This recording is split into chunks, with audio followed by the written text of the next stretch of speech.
Welcome to Quarter Comics, your weekly comic book reading club. Me and my friends, we get together, we share a few comic issues with each other, and then we get on the internet and we talk about it. So I'm joined by Russ and Emmanuel. Russ, how you doing this week? I'm doing great. Another fine week and Thanksgiving, so lots Yeah, of free time and good eating. full.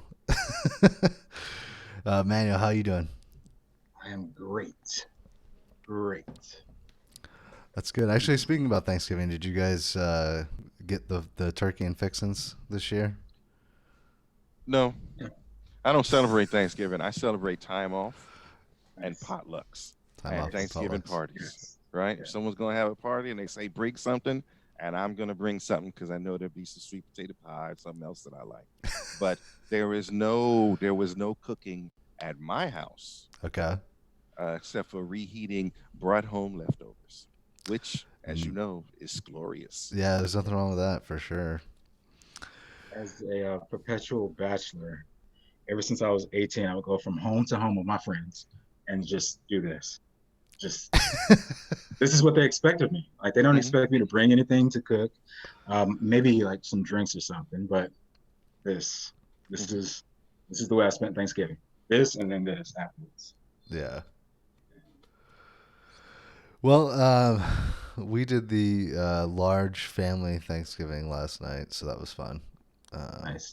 Was basically, it really fun though? yeah, yeah, it was some song and dance and Oh, everybody nice. everybody getting drunk and tons of food and yeah. Elbows up.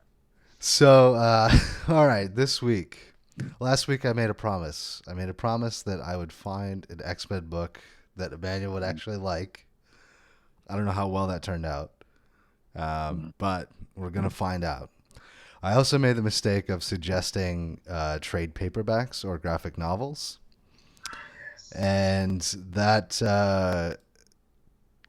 turned out to be not the best decision I've ever made in terms of my own personal time management. I don't know how you guys got through all three trade paperbacks because it's essentially what 3 times 6 issues. So instead of the 6 issues that we normally read, it was like 18 comics. But granted, we did know the comics earlier, and each of us had already read the comic that we presented. Wow. Yes? Yeah, true. I did have to go back through and read my selection though because it's been Me too. probably 20 or 25 years. Wow, you're kind of old, man. I'm getting there. Says the one with the salt and pepper beard. Yeah. Mostly soft. Yeah. So anyway, my selection this week was X-Men Avengers Blood Ties. This is basically a collection of Uncanny X-Men, Avengers, West Coast Avengers, and the regular titular X-Men title. I think there's 5 issues total, collected in one volume. It's one story arc. Russ, what did you bring to the table this week? I brought Black Hammer. And so Black Hammer kept showing up on my radar here and there, and I passed on it.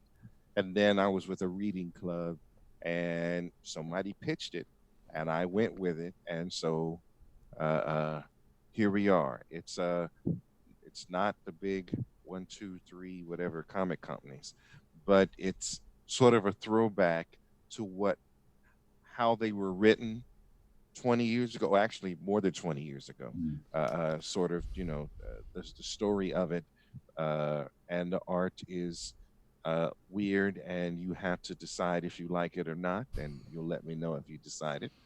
Uh, uh, but I do like the author. He comes out with a lot of strange things that are not in any clearly in any genre that I read. So when he comes out with something new, I tend to follow him. Black Hammer is about some golden age superheroes that are trapped on a farm somewhere, maybe with or without their powers, and not really knowing how to leave. And the story takes place uh, sort of a day in the life after they've been there for many years. Yeah, Manuel, what did you bring to the table this week? In a world. What? No.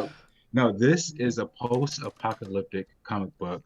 Y, as in not WHY, Y as in the letter, the last man. The Y being the chromosome, the sex chromosome that men have. Women have just X, men have X and Y. So, Y the last man? It To tell you a little bit about it before we get in depth. One of A friend of mine back in the past who was a Stephen King's nut. Like she would read Stephen King's novels whenever they would come out. Stephen King actually claimed that this was his best read ever as far as a graphic novel. Yeah, to hear that praise from Stephen King, that sparked my interest, and it goes down in my list as well as one of the best. So, why the last man? All right. Do you guys have any preference on what we start with? Nope. I'm All right. as you do. All right, let's transport our brains back to the 1990s, specifically 1993. The interesting thing about Blood Ties is this was, I guess, a 30th anniversary of X-Men and Avengers, and so 1993 they decided they would do a crossover, and so that's sort of what this story arc was. I'm curious to hear Emmanuel's thoughts right off the top, because the only reason that I even picked this was to try and get him into X-Men comics again. I I think the premise, the reason why they went into battle, is a bit too convoluted. I mean, you have the kidnapping of the. It's a lot. There are some enjoyable points. There are some enjoyable um, themes, not scenes, but yeah, posts. But overall, I would give it out of a 10. I would give it a good 6, and that's only because of nostalgia sake. Like, because is that's my childhood. But I don't know, man. I'm trying. I am still trying. The fight scene was amazing. Like the art in that and all the powers and everything. That's why it's a 6. But the dialogue, and I understand that's been the X-Men for years and years and years. The dialogue in other comics too. To your point before on the show notes, like before, I don't know when it changed, like 2000s or something. It's been heavy with dialogue, all the comics. Yeah, I feel like there's been a shift in recent years, maybe the Yeah, last decade, last 15 years, where even though like the 90s was there was a very much a focus on the artist and who was drawing the book and this and that. There's been, I feel like, less of a focus on descriptive content and dialogue, and more of a shift towards sort of subtlety. And I don't know if that's a combination of the way that writers are writing their scripts and artists are drawing the books, or if it's the market. Those are the types of books that started selling, so that was the way that people started approaching it. Um, but yeah, this is definitely dialogue heavy. yes. Yeah, I guess we should probably do a little bit of the premise for everybody watching in case they haven't had a Sure. chance to read it. Now Um, poke fun at the point that made no sense.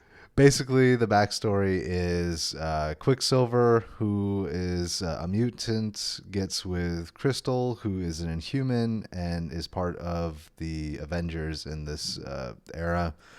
They have a child. The child is named Luna.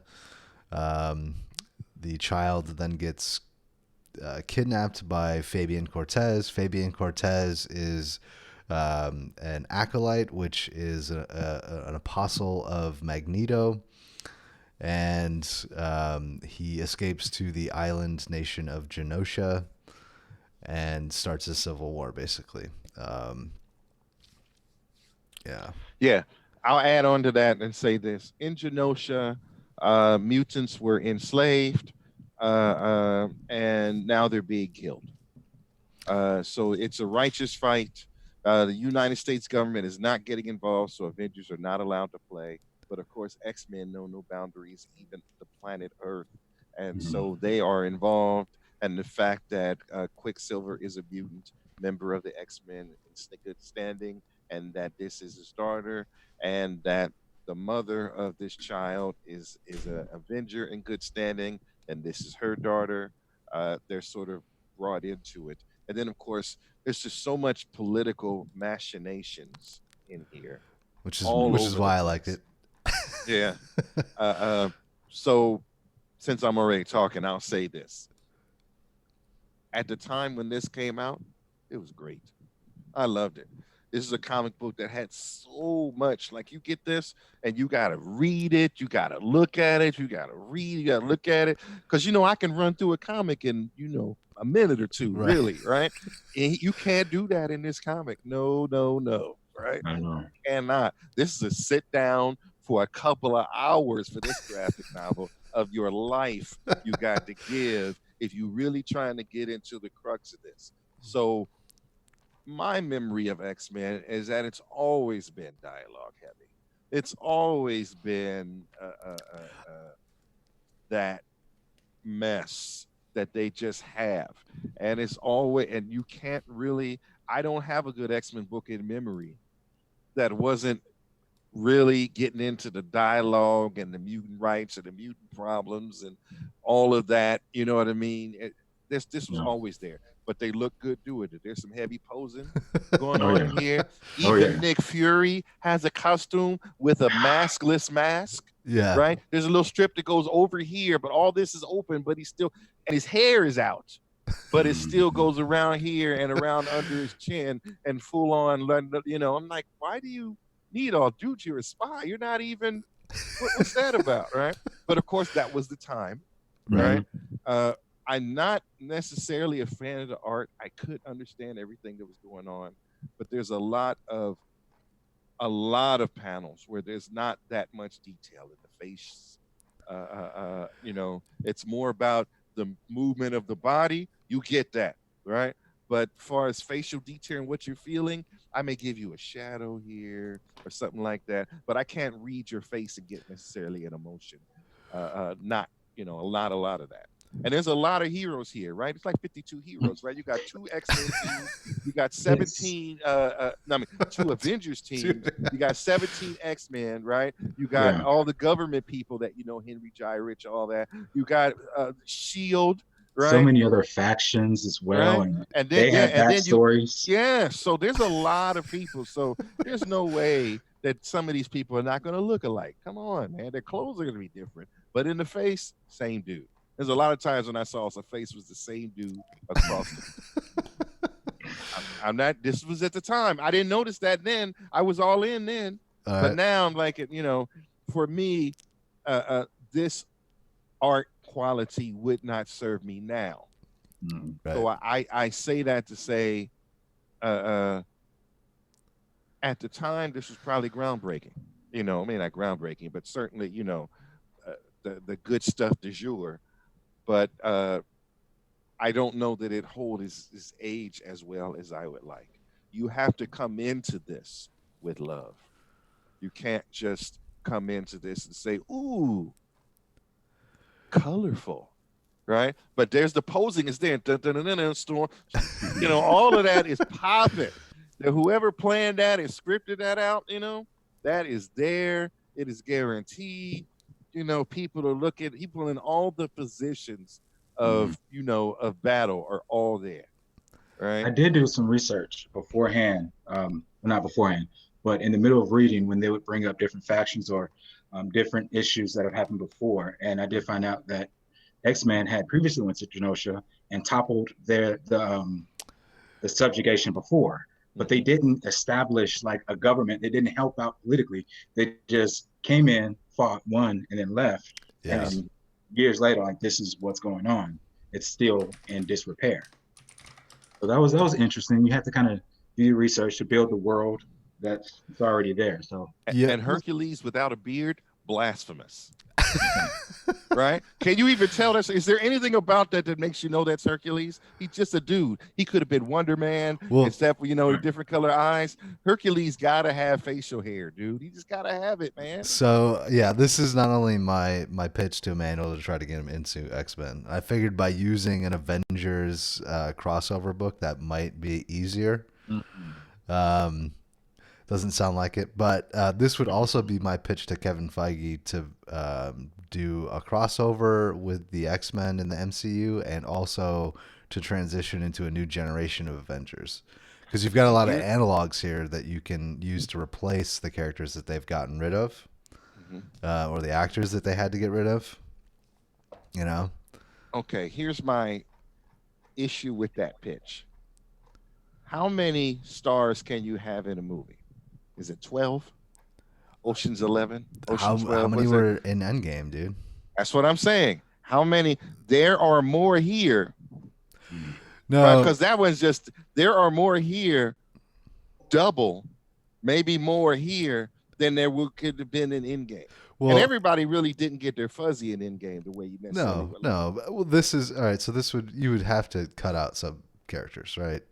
Like Captain America. Not U.S. agent. Well, yeah, Right? U.S. U.S. agent. Agent is my dude. Apparently, he could kick Captain America's butt now. In the current issue, he kicks Captain America in the face. So in the MCU version of Blood Ties, U.S. agent would replace Captain America's character because you can't. I could see, and I hear U.S. Agent is going to be in the TV show. I could see that. Yeah. They've already cast the guy. So, however, so in other words, you're saying a lot of these people are redundant. Is that what you're telling me? Well, yeah. I mean, Hercules is basically Thor, right? He takes Yeah. over for Thor. Hank Pym is he Giant Man in this? Yes. Yeah. So as Giant Man, he's Hulk. I mean, War Machine is Iron Man. You can keep Don Cheadle. He'll keep coming back. You got Black Knight in there. Black Knight. Yeah. Cool. You also got Spider Woman, who is not, It's not Jessica Drew. It's the other Spider Woman, I think. Cersei. Hawkeye. Yeah, and then you got, every X-Men. Now, here's the thing: a real X-Men fan will not allow X-Men characters to be indistinct. You know what I mean? If you're gonna have an X-Men movie, and what are there, 10 X-Men in this? Say, right? Yeah. Which is 10 X-Men, right? That are all have to have their shine, right? I can't see that in a movie. I can see that in an animated series. If they let DC do it, because Marvel is tripping on the animated series front. I can see that, even though there have been some good X-Men animated series, as long as they keep the Avengers out of it. Because if you put the Avengers in there in a 30-minute format, everybody's going to say 3 words and they're going to be off screen, right? Okay. Right? And you talk about how long Endgame had to be in order to give everybody shine in that. Oh my what, God. 3 hours? Yeah, right? it's over 3 hours. It's like 3 hours. So and 5 minutes. now imagine all of them and 10 X-Men. Right? And and that's not even counting Magneto. They just do it in parts, man. And if they stay true to form and do as much exposition as the comics, it's going to be a 16-hour movie. There you go. Really? Because I just plotted out phase 8. Come on, guys. Give me some the credit. entire phase. So it's really AVX 1 through 10 is the movies for phase 8. AVX 1, That AVX would 2, work. AVX 3. That AVX would 4. really work. And it'd be Right. compelling too. Yeah. Meanwhile, and then it would make people have. So now you make movies episodic like serials used to be, right? Yeah. Right? You make that could work, and if anyone could do that, it could be Marvel. The question is, would people get fatigued? You and I, we are hardcore fans. I'm already fatigued. I mean, Yeah, so I think you lose something, and DC can catch up, because you know what DC does? DC, how they're winning now? I don't care about continuity. I'm just gonna make a good movie with a good story. I don't care if they're connected. The hell with it. I'll make 3 Jokers if you want. No problem. All in 3 different movies at the same time, and you will love it, right? Just and maybe that's the way. Maybe, and because remember, Marvel they're giving up. They closed down Marvel Television, right? They closed down all the shows. Yeah. So now everything is going through Kevin Feige. so he can make sure they're all connected in his universe. But Yeah. if they have to go through him, how many can he hold in his head at one time? I mean, I'm sure he's got a staff. He's got a staff of guys that. Even yeah, even then, he still has to. In order for him to make decisions, you got to make his decision with a level of awareness. I'm not True. saying he can't have, because now you got all these movies, and we about to jump back into some animated stuff, right? Which is, Right. and the what if, which has to be based That's on gonna be actual great. movies that came out, right? That's a lot for a human, because they're getting the original actors from Avengers to come Mhm. back and voice their roles in the what if to maintain continuity. The undertaking is massive. Now Kevin Feige is up to it to a certain extent, but you notice we're only getting 2 Marvel movies a year because you can't really count Spider-Man. I mean, that's fine with me. I can't I watch more than 2 Marvel I movies a need year. 5. I need 5. 3 minimum. Don't even step into this Five. year One if you don't for give me 3 movies. five. I want One for I want a each fiscal Christmas movie. quarter. I want a summer movie. I want a some kind of spring because I can't wait through summer, right? And then That's sprinkle great. me a little something in between, right? Can I get a Thanksgiving movie? Why not, right? Come on, man. You don't have enough heroes? Don't tell me that's not true. I mean, like I look, I'm a fan. Give me what I don't. If you're only going to give me 2 movies, how are you going to keep me at a hype level, right? Don't we need at least 3 movies? DC can I would be DC fine with 3 movies. To be honest with you. 3 movies. I aimed at 5. So if you give me 3, I'm still good. But I'm still aiming for 5. Now 2 is not enough. 2 is not enough to sustain my love, right? Already Disney Plus has no new Marvel content Yeah. except for the real heroes of Marvel, like real people who are going through that we're recognizing. Stan Lee did something like that once before. That's Mhm. not what I'm here for. I need to see somebody in spandex kicking butt that I read. Can I get that? Well, I gotta wait. Okay. Meanwhile, Harley Quinn is amazing. Okay, so I'm finished on that. Did you have anything else to add? I figured we would do our wrap up. My own personal take on this: Mm-hmm. the stuff drawn by Andy Kubert and John Romita Jr. Amazing. I love them. The stuff scripted by let's see, who do we have in terms of story? Bob Harris and Scott Lobdell. I think did a great Yeah, job. all name brand people. Yeah. So I don't know. It's a personal favorite of mine. Going back was interesting because I hadn't read it, like I said, in like 25 years. Um, Manuel, I guess I didn't convert you. I'll try. Not I'll try quite. again I next was week. interested, but not to the point of actually subscribing back to X-Men being one of my favorites. Okay, we'll get there. Eventually, we'll get there. All right, we'll see. I All might right. have picked a I might have picked a run more like the one where Arcade captured them, and Storm was chained down, but she had to make her headdress fall, and in there were lock picks that she used to get out. You remember that? You remember that one? Vaguely. That Okay. was that was mid 80s, right? Well, I mean, the '80s were the time. If you're talking when X-Men were great, Okay. right? We had the cartoon, Oh we had yeah, Spider-Man's love. Amazing Friends, we had all of that. Because how can you remember? It's the X-Men with the crazy dialogue, or with all these words, is the ones we love. Yeah. But how can I recommend that for me to someone who didn't start at the same place with me, right? What's a good entry point? Maybe Excalibur in the beginning, or maybe the first X Factor. Maybe. I don't know. I Okay. would say maybe to help you guys out, the best X-Men character, in my opinion, is Nightcrawler. So I don't know if there's a story. Yeah. I don't know. Yeah. Matt will find it. Don't There, worry. well, there was a book that focused a lot on Nightcrawler. Mhm. Um, Okay. all right. Moving on, Russ, your comic is Black Hammer, Secret Black Hammer, Origins. baby.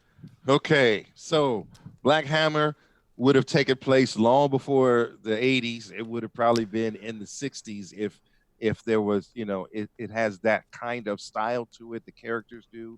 This is when you had a whole bunch of people who had no powers that were out in the streets fighting crime. that could only happen in the 60s, right? I don't know, maybe there weren't enough guns. I don't know, right? People just put on a mask and wore a suit and went outside and fought crime. You know what I mean? That's that style, like the Shadow without powers, or like, Right. So now, well, there are people with powers in this. A lot.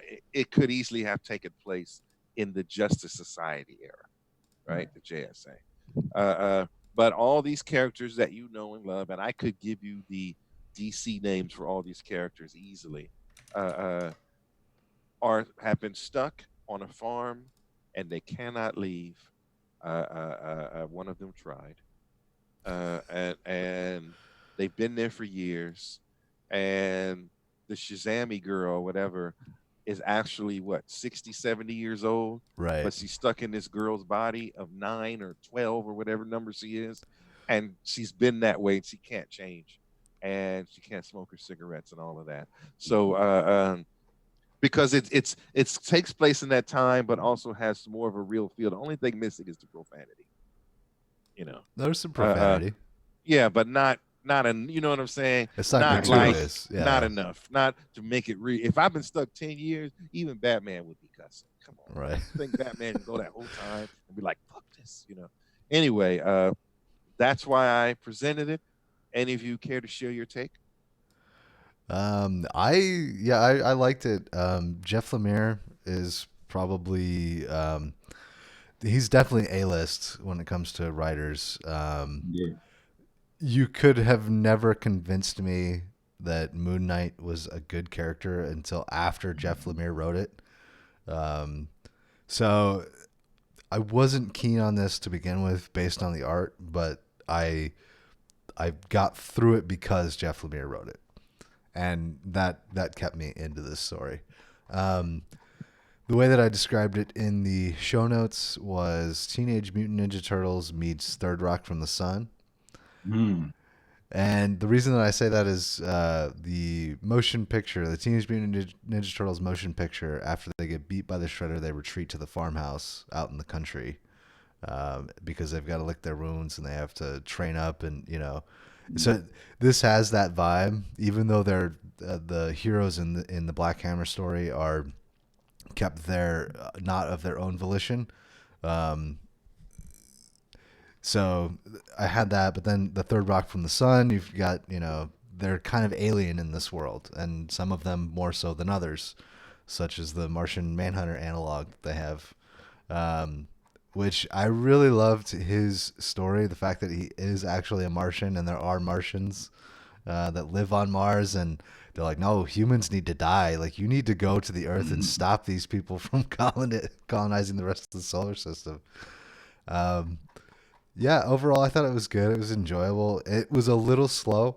It feels like it would be a good sitcom or episodic in that regard. Um, but yeah, I thought you keep coming up with this stuff for us that just kind of stuff I've never read or never would have picked up. And yeah, I find that I'm broadening my horizons based on your picks. So I appreciate that. Thanks, man. Okay, man, you'll give it to me straight. So I enjoyed the family aspect of it. The way that the characters, I really like the fact that it's about powers. It's not necessarily about powers. It's more so about the character and the family dynamic of like the little girl that's really a woman, a grown woman, an older woman actually, and her conflict because she desires to live a life as a grown woman. She's 60 something, you said. Put myself in that character because they're emoting, they're feeling. If it's a generally unfeeling character and they're just like a robot, I can't relate. But if they're experiencing difficulty or even joy, any type of emotion where it's expressed properly, I can relate because I've experienced a number of emotions myself. So I really appreciate the story. The art, it kind of goes with it. I would have necessarily chosen that style to depict this story, but as I'm reading, I kind of get used to it. The art, I would give like maybe a 7, but then the story itself is a 10 because it's compelling. All the characters, none of the characters are throwaway characters. There could be a whole book or a whole series for each individual character, I think. Okay, thank you. So I chose this for two. Well, for the other reason also because the characters were compelling, Mhm. right? And Yeah. so I could get into it. And I really wanted to. In fact, for me, my experience with this was that I'm not. I read the trade paperback, but I still don't know how to get out of this. How did this come? And I had to know. So it Right. compelled me to go in and find, right? And I had to do some research, like, because they ended this series, right? Like 12 issues or whatever. They ended it. Yeah. And they didn't give you an ending, but they ended it, right? And so I was like, well, he only had funding for this. So then they wrote another series that takes place after this series that continues the story.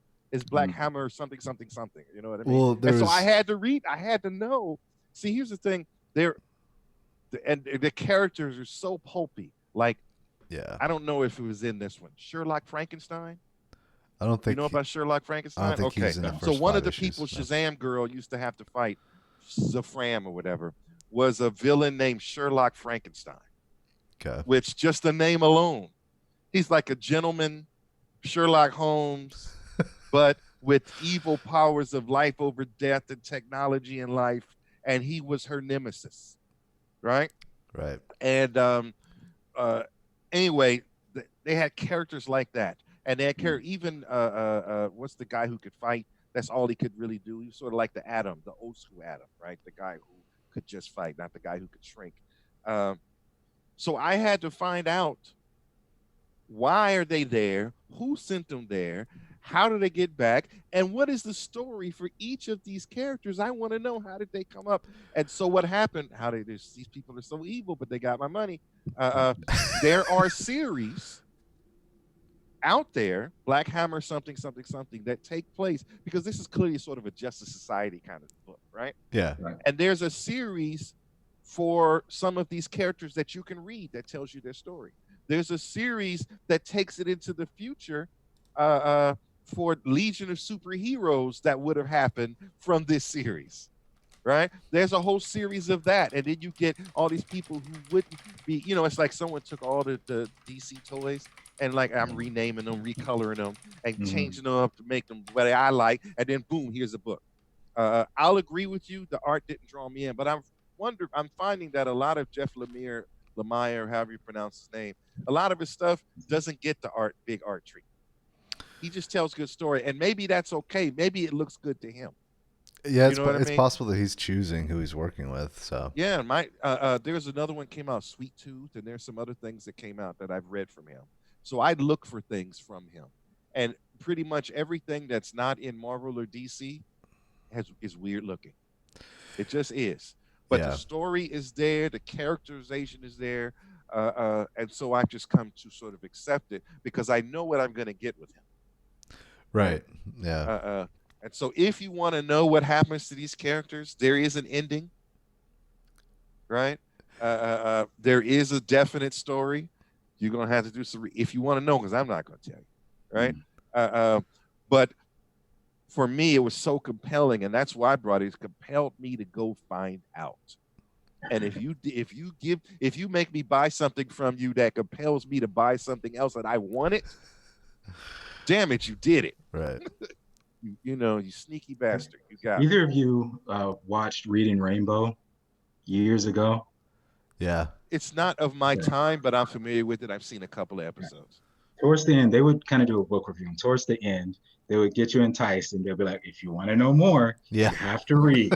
Go So to that's go to kinda- your local library. Yeah, exactly. right? It's kind of your pitch. I like it. Do we want to move on? Any final thoughts on Black Hammer? No, but if you want to know. All right, no, go ahead. Emmanuel, tell us about your book. All right. So, why The Last Man? It's a story Why? that follows. Why The Last Man? That's why. Oh. It's a story that follows what happens after all the men die. At one point in time, life is just as we know it. Airplane pilots, just flying, two guys in the cockpit, and just life is the way it should be. But then this thing happens. They don't know if it's a disease, a bomb, a nuclear terrorist threat, whatever, but all the men die. What happens when both pilots are men? What happens when, yeah, what happens when just more than, well, not more than half, but half the population, the people that's running the show pretty much dies. You're left with a world full of women. It's really great. But then there's a twist because there is a man standing, the last man, if you will. His name is York. So his name starts with a Y. That kind of helps out with the XY chromosome. And it follows his exploits, what happens in a world full of women. And the women, some women have gone into factions and become Amazons. Just a badass group of women that, Okay, to say for no no other powers, reason, no no powers, powers. zero powers They whatsoever. just regress. Yes. Um, it's really, really good in my opinion because it's character driven. And I think before I hand it off to you guys, I think this could be a movie or television series. It just has that dynamic to where it can it can sustain that. So you We'll get guys' into thoughts? that for sure. Yes. All right, our planes in the sky couldn't fly. Whatever you had that was electric, it's just all died, and we were Mm. immediately into a Stone Age or whatever. Not Stone Age, but steampunk. Then maybe that's what we go back to. I like the steampunk era. So got it. All the men die, and I don't. I didn't really get from the series why it happened so immediately to all men at the same time all over the world, unless maybe it Mm. didn't. Maybe it happened in waves because whatever event started it, if you were in a plane over a continent somewhere else, you didn't share that same air. You know what I mean? So Right. it's not a virus because it has to be something in the morphogenic field or some kind of thing where we're Mm. all connected, right? So I like that that. really it didn't really get into that in the book that I could see. You know what I Mm. mean? They told a story, but it really didn't because there is no real explanation how someone who lives somewhere without electricity on a farm somewhere with no internet, all of a sudden all men died there is the same where every someone else died with a phone in their hand walking in New York. You know what I mean? And the people on the plane. That wasn't explained. That is not to say this was not a bad story. Very much a character-driven story. It showed that women have many flavors, right? Yeah. Many different motivations. It's not all women are this or most women are that. Even the firefight between Republican and Democrat women, people willing to murder over that stuff. So the things that we see, there's this conversation that's out there that says that if women ran the world, it would be peaceful. But I say that evil and foulness is a human thing, not a Right. man thing, and it's all of that violence. Everything is there as part of the human nature, and so Very cool. this bore out in this story. I enjoyed it. There is supposedly a TV series in the works. Yeah. Uh, uh, let's see, It's Barry happening. Crooked. It's going to be starring the. It's in development since 2015. Well, So so Brian K. Vaughan and Pia Guerrera, Mm. they did an interview at the New York Comic Con 2 months ago, talking about the TV series. So it is coming out. It's going to FX, I think, next year. yeah, FX is what I've been saying too. So yeah, it is going to happen finally. I guess I've been working on it for the last 5 or 6 years. And Uh, FX is short for Fox, which is short for Disney. Yeah. Um, yeah, so I don't particularly care for Brian K. Vaughan. I think that he's an intelligent writer. He's a good writer. It's just not Mm. my cup of tea, I guess. Yeah, Right. Um, but I'll agree with you. But the thing that could come out of television could be something great on its own because it would separate itself from it. You know how Stephen King stuff, some of it lends well, some of it does Mm. not, right? yeah, well, that was one Or of the things lately, it's that was yeah. one of the things they talked about there. Because he wrote this originally. This came out in what, 2002. Hmm.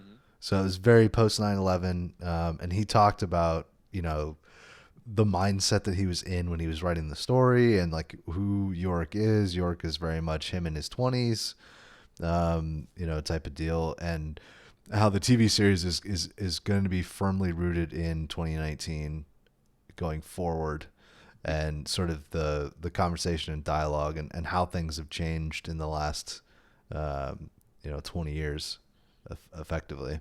Because you could say the same thing about Watchmen, right? The Watchmen is a very old book, right? And the Right. movie didn't survive, right? And if you don't like the book, that doesn't mean that this show, which is getting viewers who have not read any of the stuff before, right? Because it can be told in this medium, Right. change for this medium to be enjoyable. So my personal That's a good point. viewpoint is I give everything that has a comic book start, I give it three-ish. I give it 3 episodes. What is that show on? What is that show about this TVPI? Who is on? Not FX. What is her name? She's played by. What is the woman Shield agent in the Avengers? What's her name? She was also in How I Met Your Mother. I have no idea. She was Robin, but she was Agent. I forget the name, but I know who you're talking about. Okay, so she plays a down and out PI Mhm. on a show. It'll come to me, but well, we're into another book when it does. But on a show that is on, it's on Hulu. That's where I see it. But I went back to the comic, so I knew it was coming, and I knew it was comic based because my feeds tell me so. So I read back and went to the comic, and I read the graphic novel, which is something I was considering providing to you guys for this, and I chose something else instead. And the graphic novel was great. There's no superpowers, none of that. Mhm. It's just a down and out PI who's been in Afghanistan and been through some mess, and has a little brother who is, what do you call that? Slow. I don't know the right word, so excuse me. And so she has to deal with that, but she's also a degenerate drunk and sexaholic, and living through her stuff from Afghanistan, having episodes, and still Mhm. trying to go through it. So that interests me. But anyway, so shows could be, we can separate it from the give comic books a chance. They feed Well, the stuff we love. yeah, I mean, I was referring to the guy that wrote the comic. So Brian K. Vaughan also did Saga.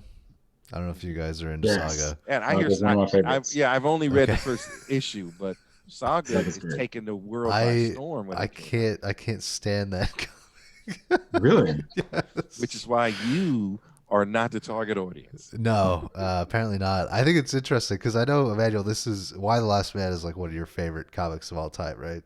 Yeah. Yes, We've it had is. that conversation before. And Yes. I was like, I'll check it out eventually. This is before I knew that Brian K. Vaughan did Saga and all that. Yeah, I don't know. It's okay. I mean, it's very soap opera-y. I mean, Yes. Mhm. there's some action, Yeah. and there's some interesting things. Like there's funny moments. Like I like when the Republicans show up to the White House, and the one woman's got the gun to the other woman's head, and then she blows her brains out, and the other woman's like, "What the hell?" And she's like, "My finger slipped. Sorry." Like, You murdered, and so your finger slipped. yeah. I was like, and you think you want to be, your party should be in charge of the nation. Well, but I don't know. It's within the context of the book. I thought it was the kind of levity that lend itself to the post-apocalyptic world. Yeah. Mhm. So yeah, it's kind of interesting. I don't know. It's a curious paradigm because what does happen, Let- if all the men die, the Secretary of Agriculture becomes the president because you've got to go that far down the line. Yes. Let me See, ask you this. Give me, Matt, Yes. is there anything on TV that you're watching, not counting comedy or cartoons, that you sort of watch regularly? Give me an idea of some of your taste. In terms of, Or maybe you're not watching anything regularly. What are you watching on TV or Netflix series? I don't really. I watch documentaries and cartoons. Okay. That's my So, thing. I, for example, I don't watch sitcoms really. I feel like I got too much TV to watch, right? If I got this much time of TV to watch, and I got I got this much TV to watch, Right. right? I got to cut some things out, Yeah. right?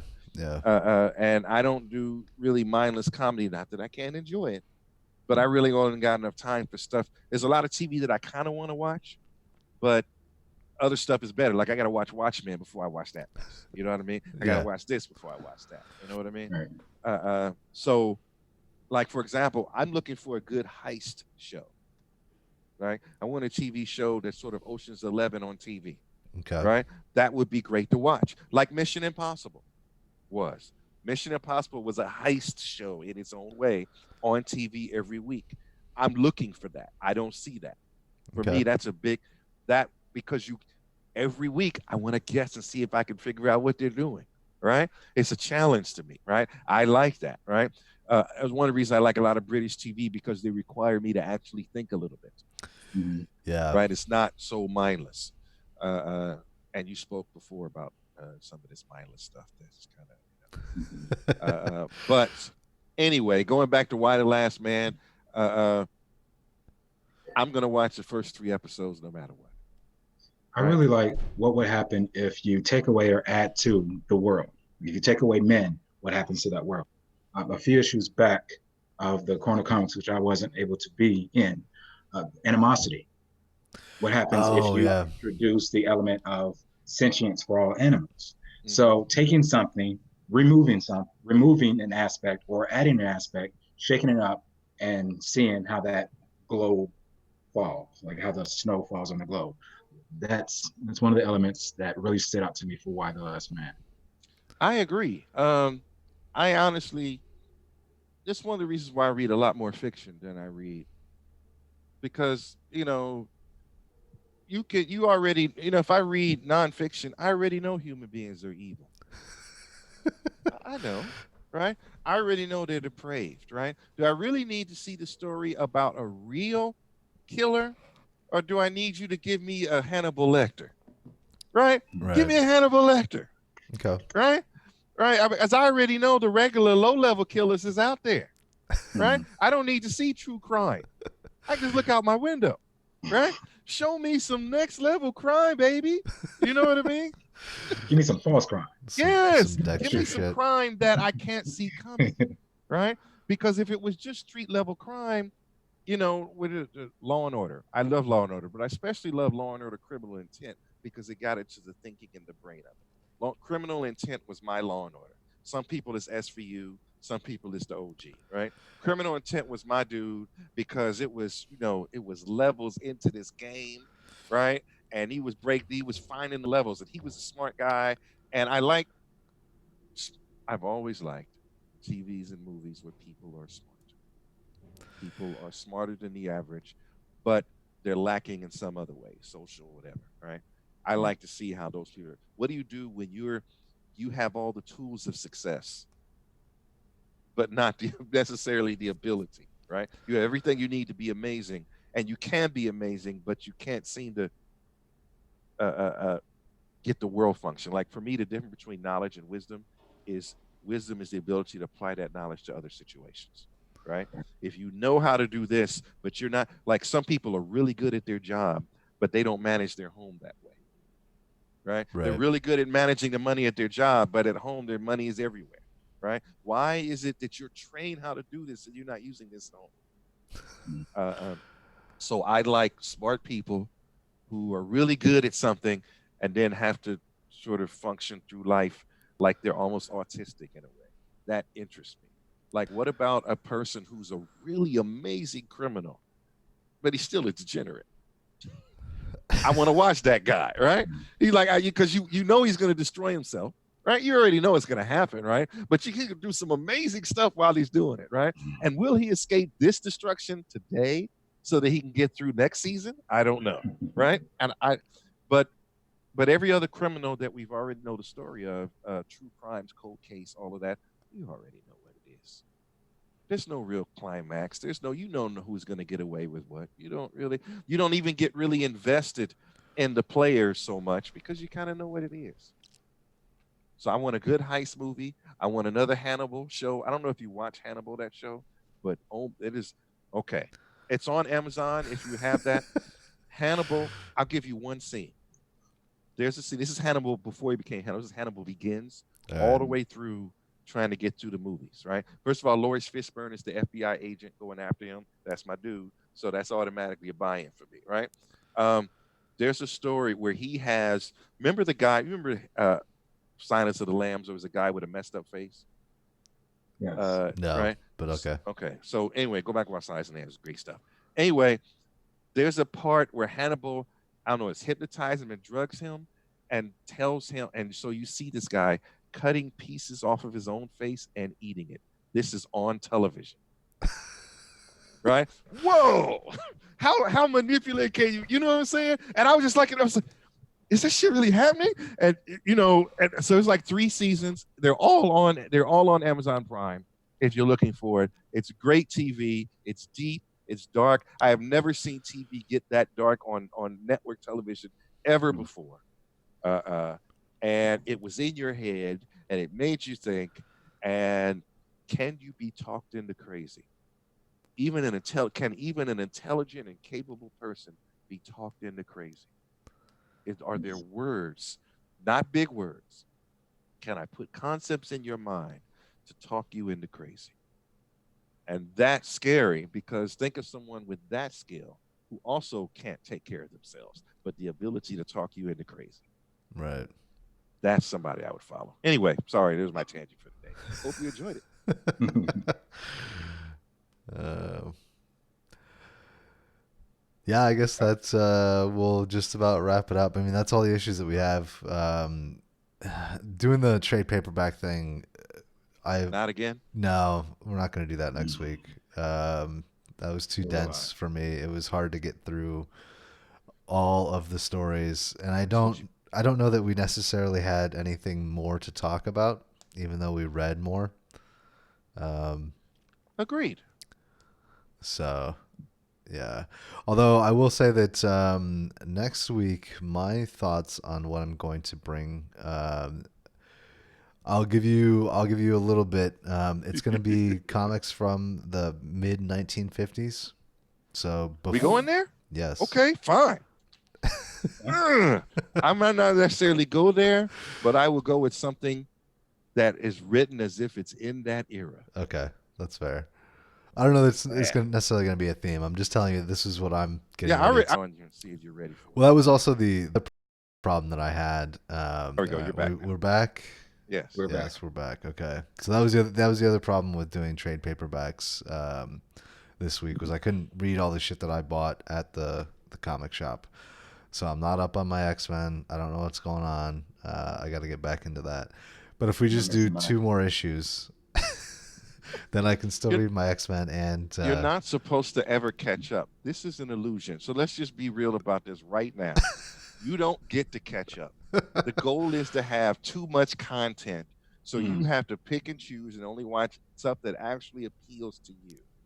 And there's going to be stuff that you kind of want to see, and it will have to wait because it doesn't appeal enough. Okay. It's a buyer's market, baby. We can get whatever we want, how we want it. And you will never catch up in comics. You'll have to stop. And then you will have to cut your losses and then start at a new place, or you'll get the comic books back up and you'll have to give up a weekend of your time. Your choice. But it's not designed to catch up. Think about it. If we were really doing comic books ever since we started and still buying them, what kind of life would we have even had? Right? Because you know how much time it takes to get in these books. I'm going to tell you, when I first started, I would ride my bike an hour to Hawthorne to go to the comic book shop there by the Hawthorne Mall. And for $5, I had a stack of books like this that I couldn't even wait to get home. I was just like, folks would stop my bike and sit and read some and put them down and then ride all the way back home. And it would last me through that next week, right? I was all in. Of course, this is when there wasn't as much compelling television. Now we have compelling television. Now we have comics, let alone all the streaming services. You're not even watching stuff you're supposed to be watching, dude.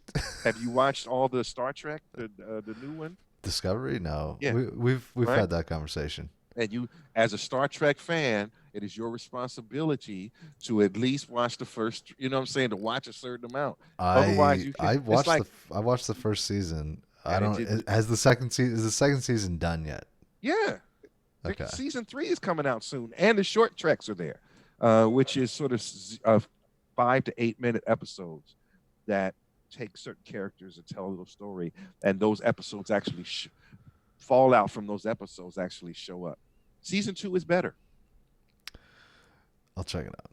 Oh, look at you, man! You're I'll check so it out. hard, man. It's like, you didn't do it the way I like, so I'm not watching any more of this shit. It's Star Trek. You've watched up until this. You've watched every single Star Trek thing there ever was, good or bad. And you know there were some dunkers in this, right? I haven't watched it. I haven't watched the animated series. I watched like 2 episodes of that.